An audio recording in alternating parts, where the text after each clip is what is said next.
Bonjour, je suis Sullivan Joubert et voici notre point hebdomadaire sur le marché des devises. Les marchés actions et matières premières ont connu un fort rallye la semaine dernière. Cela peut s'expliquer par le fait que les mesures supplémentaires qui seront mises en place par la Banque centrale européenne et la Banque du Japon ont maintenant été digérées par les marchés et les prix de ces classes d'actifs prennent désormais en compte ce risque. Sur le marché des devises G10, la nouvelle la plus importante de la semaine concerne la livre sterling, qui s'est fortement appréciée vendredi dernier après que l'annonce d'un accord entre l'Union européenne et le gouvernement britannique ait été annoncée. Néanmoins, la livre sterling a connu un début de séance compliqué ce lundi. En effet, Boris Johnson, un des leaders du Parti conservatoire, a annoncé sa ferme intention de s'opposer à David Cameron et de faire campagne pour une sortie de l'Union européenne. En plus des négociations sur le Brexit, de nombreuses données économiques d'importance ont été publiées la semaine dernière. Les chiffres sur l'emploi sont bons, mais ceux de l'inflation et d'augmentation des salaires le sont moins. L'absence de pression inflationniste offre ainsi l'opportunité à la Banque d'Angleterre de reporter son augmentation des taux directeurs à la fin 2016.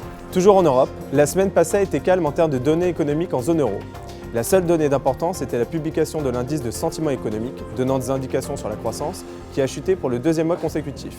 Si les chiffres du PMI manufacturier à sortir cette semaine vont également dans ce sens, la pression sur la BCE va s'intensifier et la probabilité que des mesures soient mises en place lors du prochain meeting de mars seront de plus en plus fortes. Aux États-Unis, l'économie américaine continue de défier le ralentissement économique mondial et les pressions déflationnistes. L'inflation est particulièrement bonne, en accord avec les chiffres de l'emploi de janvier.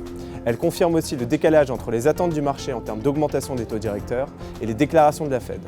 Nous voyons ainsi une correction de ces attentes et le dollar s'apprécier graduellement dans les prochains trimestres.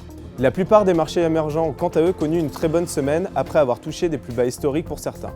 On pourra ainsi noter la bonne performance du peso mexicain, bien aidé, il faut le dire, par une hausse surprise des taux directeurs de la part de la Banque du Mexique, mais également d'une de nos devises phares, le rand sud-africain.